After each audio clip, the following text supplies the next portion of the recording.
You dread going to work every day. It pays the bills, but you have no backup plan. You're stuck between sanity and survival. I've been there. And I want to tell you exactly what I did, including the parts that I got wrong, before we now talk about how to actually get out.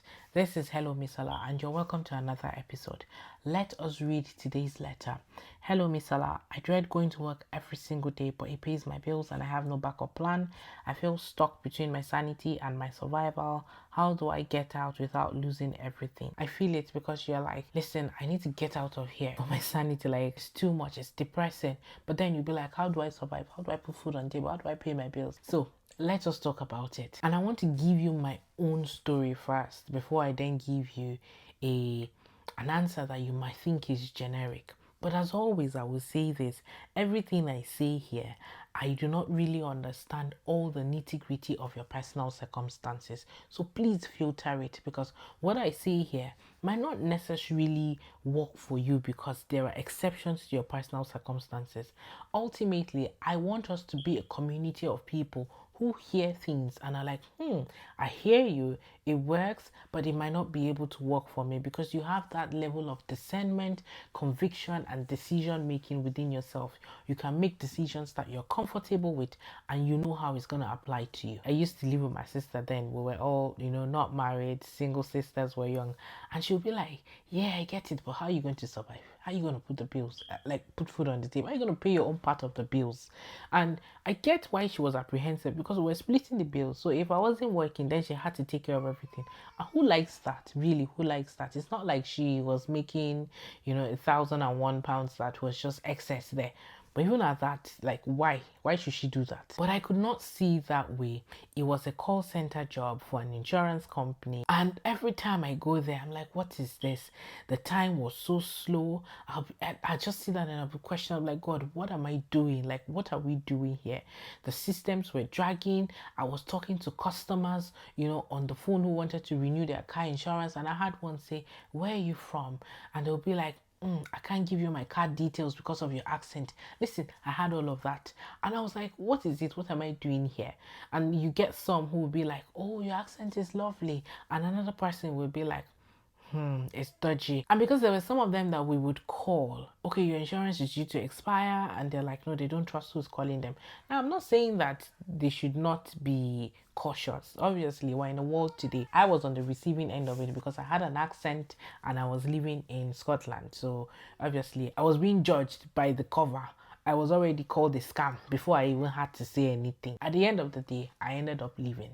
I walked out. Really. One day I said, I can't do this anymore. And I drew the line. I didn't wait for the 2-week notice period. I can't remember if it's 2 or 4 weeks now. And I just walked out. Now let me tell you what happened afterwards. Yes, it felt great for the next 2 to 3 days. I didn't have to wake up early. I didn't have to think about this. I was like, okay, now I can focus on applying for the job that I want, because I was in between contracts then, and apply for like my role, my actual role as a business analyst. Guess what? It took so long for me to get a role. And then the end of the month came and I could not pay the bills. Friction started with my sister. I didn't have anything. What was I supposed to do? And the point of this story is that I left before I had a plan. Now, I'm not telling you this story to scare you.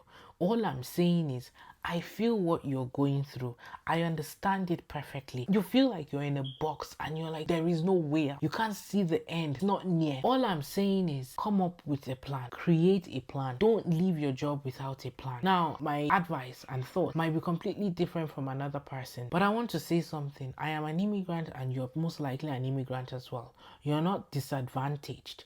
You just have certain circumstances that is different from the typical person. If you cannot pay the rent today and you have to leave where you're staying, do you have a place to go to? Do you have a parent or a family member that you can go and bunk with for the meantime while you sort yourselves out?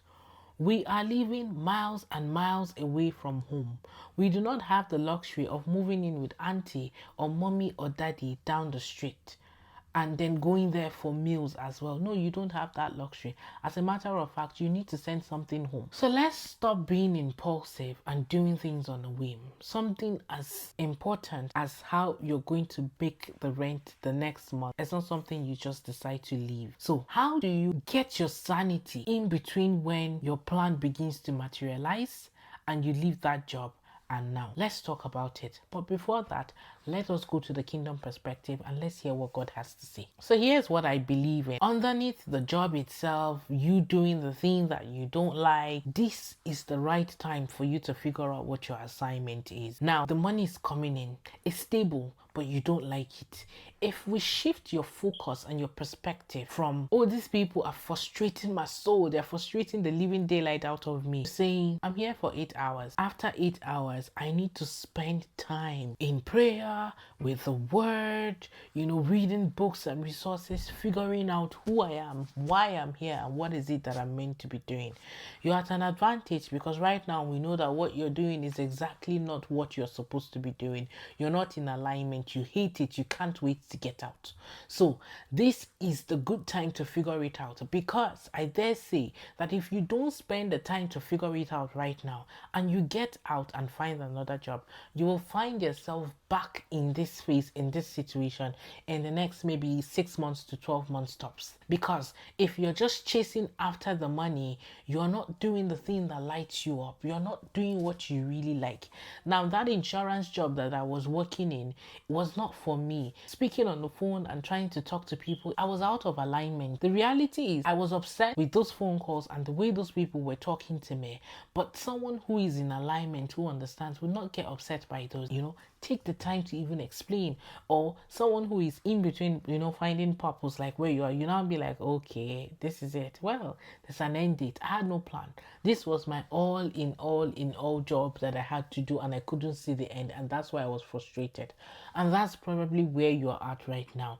So the question I'm asking is, what is your purpose? What is your assignment? What is the thing that you're meant to be doing? Because until you find that thing that lights you up, that thing that you've been put here to do, you will continue to be frustrated. Nobody, honestly, believe it or not, has been put on this earth to just live, work, pay the bills, buy a house, go on holiday maybe once or twice a year, retire, and then die and go. No.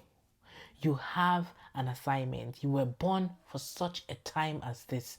There's a reason why you are in that city, in that job, in that country, why you immigrated into this country. There's a reason why. And until you figure it out, you will be stuck. You will just be coasting and just be lingering and hanging in limbo. So now is the time to figure it out. And here's the scripture that I have for you. The people who I formed for myself, that they may declare my praise, is Isaiah 43 verse 21. So if you don't know what you have been put here to do, first of all, as Christians and as believers, we're here to worship. This is the prayer that I pray sometimes, and I got it from someone in a fellowship that I'm a part of. And she said, may every aspect of my life be elements of worship. So even if I am feeding the kids, making pancakes for the kids, it's a form of worship to God. I am grateful for the kids that you have given to me. I am grateful for this assignment to steward your children, because they are yours ultimately. If I am working a job, I am grateful for the opportunity to serve here. Whatever aspect of your life, give that as an element of worship to your Father. Now, once you have done that, because that's your very first purpose and assignment, now what is the thing? What lights you up? Who are you here to serve? And that's where the next scripture, which is Jeremiah chapter 1 verse 5, that says, before I formed you in the womb, I knew you. Before you were born, I set you apart. I appointed you as a prophet to the nations. Now, what this is saying is that God, your creator, your maker, has your blueprint. And if you're sitting down, you're like, I genuinely don't know my purpose. I don't know what I'm here to do. This is the time to go back and ask. Go back in prayer. Go back in studying the word. Go back in quiet, retrospective, thinking and meditating and ask, where have I been? All through my life, what's the journey? What's my story up until this point? Who is it that I'm here to serve? The people that I'm here to serve, what is the thing that is keeping them up at night? What challenges are they going through? Because it is when you start giving value, you are doing the thing that you love, And make no mistake, it could be anything. It could be entrepreneurship. It could even be that you were just meant to be a parent and, go through that process. Whatever it is, that is why you have people who are pastors. They don't necessarily work per se, but they never have to beg for food and water, for tea and bread. They don't have to do that. So even if as a parent, God has said, okay, now it's time for you to take care of your home, He will provide for you.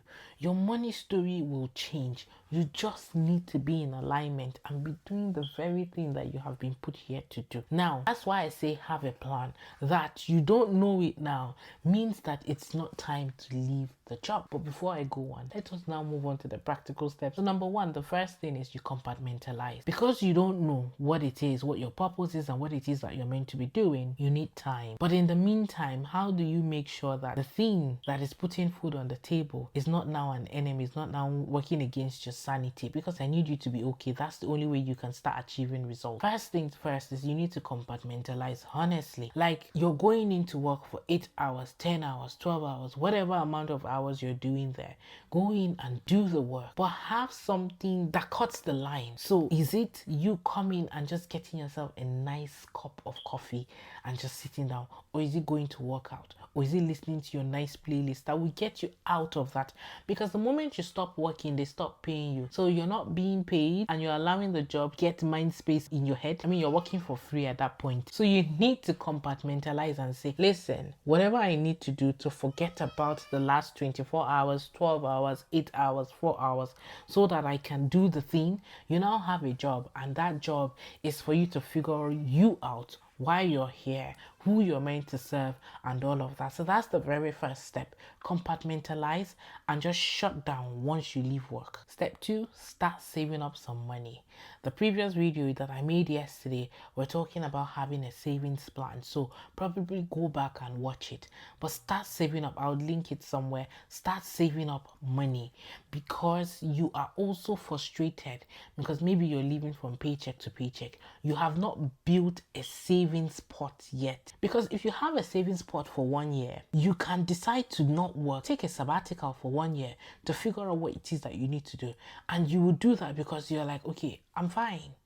I don't have to worry about money for the next 1 year. I don't have to worry about putting food on the table. But you can't do that. It's not right for you to quit your job and start begging people for money because you need to survive. No, you can't do that. So now is a great time to start saving. And the first step in saving is opening your bank app, knowing exactly how much is coming in and what is going out, and how much can you put. Because the more money you can put, the more you can save. And then if the plan is to build a 1 year or a 6 month saving pot and take a sabbatical, I don't know what your plan is. The earlier you can do that, the better.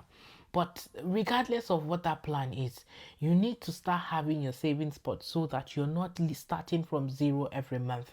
You're not living from paycheck to paycheck. And really, because whatever purpose is that is calling you, when you figure it out, you're going to need money. You're either going to need money to start a business, you're going to need money to get yourself some tools to do what it is you want to do, you're going to need money to upskill if you're trying to switch career paths. Whatever it is, you're going to need money. So start saving up some money, because purpose is how you change your money story. Now, the third part, the third step is that you should be diligent in your job.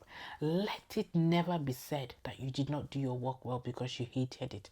To whom much is given, much is expected. So while you're there, show up and be diligent so that you can stand before kings and not mere men. Show up and do the work. Let them look at you and be like, this person is doing the work well. This person is excellent. Let excellence be the yardstick. And honestly, you would be better off for it. The day you leave, it would be stories upon stories because they don't want you to leave.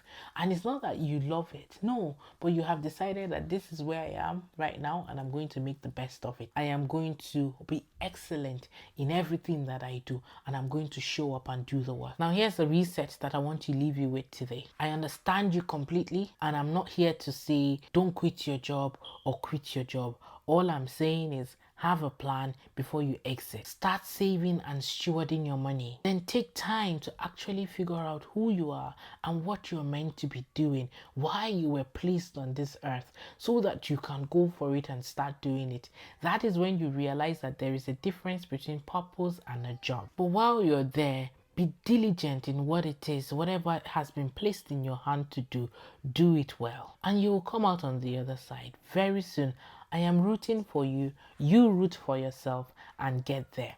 Now, this is the end of the video for today. If you've watched me up to this point and you have not subscribed, I'd love for you to subscribe to Hello Misola. I am building a community of immigrants who are in between stock and purpose and know that purpose is the goal and they're going for it and they're going to change their money story. And I'd love to have you be a part of this community. But if you're also watching me and you're like, listen, yes, I'm in between stock and purpose and these are the things, these are the challenges that I'm facing, and you'd like for us to walk through it together and come up with possible solutions so that you can get started, take action, get the clarity you need and get the transformation that you need, then please send me your letter. All you need to do is click the link in the description, send me your letter. I read every single one, I promise, and we would just be here talking about your story next, anonymously of course. Other than that, please like the video so that the algorithm does what it knows how to do best, and share this video with a friend, an accountability buddy, someone who you're currently going through the same together and you know that there's more and you guys are rooting for each other. Share this video with them and I'll see you in the next video. Take care.